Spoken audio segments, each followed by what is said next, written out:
Знаете ли кои ядки и семена няма нужда да ги накисваме преди консумация и защо всъщност е прието, че трябва да се накисват ядките определени часове според вида им? В днешното видео отговаряме на тези два въпроса.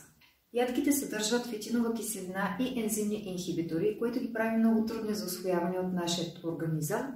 Разбира се, и не можем да усвоим добре съдържащите се в тях хранителни нутриенти и ако прекаляваме ежедневно с консумацията на ядки, има опасност да изпаднем в минерален дефицит.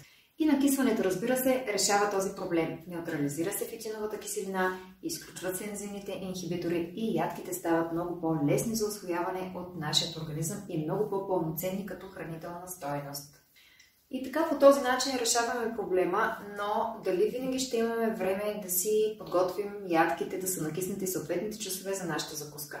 Например, аз винаги си забравям да ги подготвя предната вечер и се сещам сутринта, когато дойде време за закуска. Затова реших проблема по друг начин.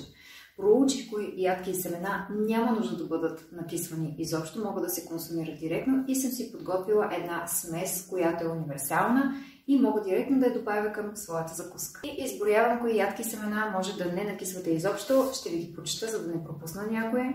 Започваме с конопено семе, чия семена, но обърнете внимание, задължително трябва да бъдат смелени, бразилски орех, затова изобщо не подозирах. Кедрови ядки имат малко специфичен вкус и могат да не допаднат на всеки. Шамфастък, любимият ми, много приятен вкус, разбира се, суров, не печен, и макадамия. Както виждате, имаме доста богат избор от сурови ядки и семена, с които можем да обогатим нашата закуска. И като последна идея и препоръка, ви съветвам към вече готовата смес по ваш вкус да добавите някакъв хубав, качествен, суров растителен протеин, който да е направен от микс от най-различни зеленчуци. По този начин ще завишите силно биологичната стойност на добавката за вашата закуска. Надявам се видеото да е било полезно и да съм допринесла за една по-здравословна закуска.